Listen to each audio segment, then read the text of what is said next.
ತುಂಬಾ ಪ್ರತಿಭೆ ಇದೆ ನಮ್ಮ ಇದರಲ್ಲಿ. ಎಲ್ಲೋ ಒಂದು ವ್ಯವಸ್ಥೆ ಬೇಕು ಅಂತ ಅನ್ಸುತ್ತೆ. ಬಹುಶಃ ಇಲ್ಲಿ ತುಂಬಾ ಮಾಧ್ಯಮಗಳು ಇರೋದ್ರಿಂದ ಇದೊಂದು idea I just wanted to share with you, because ನೀವು ಜನರಿಗೆ ತಲುಪಿಸ್ತೀರಾ. ಜನಗಳು ನಾನು ರಿಕ್ವೆಸ್ಟ್ ಮಾಡೋದೇನೆ ಅಂದ್ರೆ, ಇವಾಗ ಲಕಿಲಿ ಸರ್ಕಾರ ಕೂಡ PVRಗಳಲ್ಲಿ ಮಲ್ಟಿಪ್ಲೆಕ್ಸ್ಗಳಲ್ಲಿ ಏನು ಟಿಕೆಟ್ ದರನ ಕಡಿಮೆ ಮಾಡಿದ್ದಾರೆ. ಎಲ್ಲೋ ಒಂದ್ ಕಡೆ ನೀವು ಯಾವ ಚಿತ್ರ ನೋಡ್ಬೇಕು ಅಂತ ನಾವು ನಿಮಗೆ ಇಂಥ ಚಿತ್ರನೇ ನೋಡಿ ಅಂತ ನಾನು ಕಂಪಲ್ಷನ್ ಮಾಡೋದಕ್ಕೆ ಆಗಲ್ಲ ಆಡಿಯನ್ಸ್ಗೆ. ಬಟ್ ನಾನು ಬೇಡಿಕೆ, ಇದೊಂದು ರಿಕ್ವೆಸ್ಟ್ ಏನು ಅಂತಂದ್ರೆ, ದಯವಿಟ್ಟು ಹೊಸಬ್ರು ಚಿತ್ರಗಳು ಅಂತ ಗೊತ್ತಾದ್ರೆ ದಯವಿಟ್ಟು ಅವ್ರಿಗೆ ಬೆಂಬಲಿಸಿ ಅಂತ ಹೇಳೋದಕ್ಕೆ ಇಷ್ಟಪಡ್ತೀನಿ. ಯಾಕಂತಂದ್ರೆ ನಾನು ಕೂಡ ಒಂದು ಹೊಸಬ್ರು ಸಿನಿಮಾ ಪ್ರೊಡ್ಯೂಸ್ ಮಾಡಿದ್ದೆ, ಡೊಳ್ಳು ಅಂತ ಹೇಳಿ. ಈಗ ಇನ್ನೊಂದು ಸಿನಿಮಾ ಮಾಡಿದ್ದೀನಿ.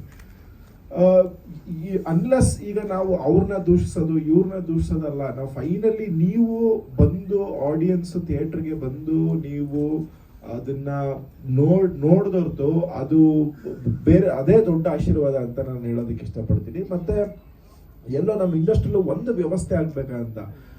ಯಾಕೆಂತಂದ್ರೆ ಈಗ ಆಡಿಯನ್ಸ್ಗೂ ಅವರು ಒಂದು ದೊಡ್ಡ ಸಿನಿಮಾ ನೋಡ್ಬೇಕು ಅಂತ ಏನೋ ಒಂದು ಬಜೆಟ್ ಇಟ್ಕೊಂಡು ಬರ್ತಾರೆ. ಒಂದು ಬಜೆಟ್ ನೀವು ನಿಮ್ಮ ಎಂಟರ್ಟೈನ್ಮೆಂಟ್ ಅಲ್ಲಿ ಇಡುವಂತ ಬಜೆಟ್ ನ ದಯವಿಟ್ಟು ಹೊಸಬ್ರು ಸಿನಿಮಾಗೆ ನೋಡೋದಕ್ಕೆ ಅಂತಾನೆ ಒಂದು ಬಜೆಟ್ ನ ದಯವಿಟ್ಟು ಎತ್ತಿಡಿ ಅಂತ ಹೇಳೋದಕ್ಕೆ ಇಷ್ಟಪಡ್ತೀನಿ.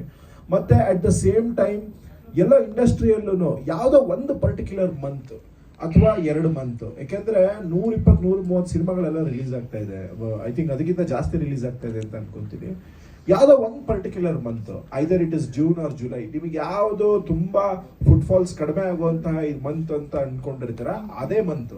ಆ ಮಂತ್ ಒಂದು ಸೆಲೆಬ್ರೇಷನ್ ತರ, ಒಂದು ಫೆಸ್ಟಿವಲ್, ಒಂದು ಹಬ್ಬದ ಆಚರಣೆ ತರ ಇರ್ಬೇಕಂದ್ರೆ, ಜುಲೈ ಮಂತ್ ಬಂತು ಅಂದ್ರೆ ಬರೀ ಹೊಸಬ್ರು ಪಿಕ್ಚರ್ ರಿಲೀಸ್ ಅಪ್ಪ ಅಂತ. ಅಂದ್ರೆ ಆ ತಿಂಗಳಲ್ಲಿ ಮ್ಯಾಕ್ಸಿಮಮ್ ಓನ್ಲಿ ಹೊಸಬ್ರು ಸಿನಿಮಾಗೆ ಎಲ್ಲರೂ ಚಿತ್ರಮಂದಿರಗಳು ಬಿಟ್ಕೊಡ್ಬೇಕು. ಅಥವಾ ದೊಡ್ಡ ದೊಡ್ಡ ಚಿತ್ರಗಳು, ದೊಡ್ಡ ದೊಡ್ಡ ಸ್ಟಾರ್ಗಳ ಚಿತ್ರಗಳು ಯಾವುದನ್ನು ಆ ಮಂತ್ ಅಲ್ಲಿ ಬರಬಾರ್ದು.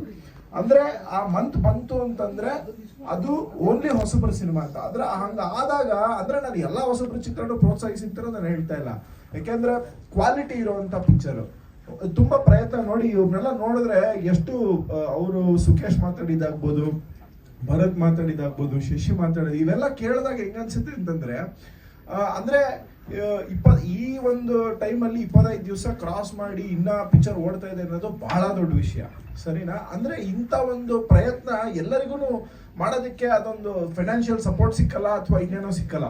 ಸೊ ನಾನು ರಿಕ್ವೆಸ್ಟ್ ಮಾಡೋದೇನು ಅಂತಂದ್ರೆ, ಈ ಥರದ್ದು ಎಲ್ಲ ಒಂದು ವ್ಯವಸ್ಥೆ ಆದ್ರೆ ಇನ್ನೂ ದೊಡ್ಡ ದೊಡ್ಡ ಟ್ಯಾಲೆಂಟ್ಗಳು, ಇನ್ನೂ ಒಳ್ಳೊಳ್ಳೆ ಚಿತ್ರಗಳು, ಇನ್ನೂ ಒಳ್ಳೊಳ್ಳೆ ಪ್ರತಿಭೆಗಳು ಬೆಳಕಿಗೆ ಬರ್ತಾರೆ. ಮತ್ತೆ ಹಲವಾರು ಕಲಾವಿದರು, ಬಿಕಾಸ್ ಇವತ್ತು ನಮ್ಮ ಇಂಡಸ್ಟ್ರಿಯಲ್ಲಿ ಸ್ಕೇರ್ಸಿಟಿ ಇರೋದೇ ಲೀಡ್ ಆಕ್ಟರ್ಸ್ಗಳದೇ ಸ್ಕೇರ್ಸಿಟಿ ಇದೆ, ತುಂಬಾ ಕಡಿಮೆ ಇದೆ.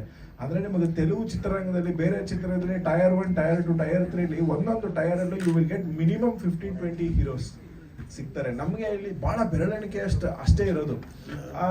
ಹಂಗಾಗಿ ಎಲ್ಲೋ ಒಂದ್ ಕಡೆ audience, if you can do this ಅಂದ್ರೆ ನಮ್ಮ ವ್ಯವಸ್ಥೆಯಲ್ಲೂ ಇದೊಂದು ಸ್ವಲ್ಪ ಸಿಸ್ಟಮ್ ಕರೆಕ್ಟ್ ಆದ್ರೆ, ಐ ಥಿಂಕ್ ನಮ್ಮ ಇಂಡಸ್ಟ್ರಿಯಲ್ಲಿ ತುಂಬಾ ಒಳ್ಳೊಳ್ಳೆ ಚಿತ್ರಗಳು, ತುಂಬಾ ಒಳ್ಳೊಳ್ಳೆ ಪ್ರತಿಭೆಗಳು ಬೆಳಕಿಗೆ ಬರ್ತಾರೆ.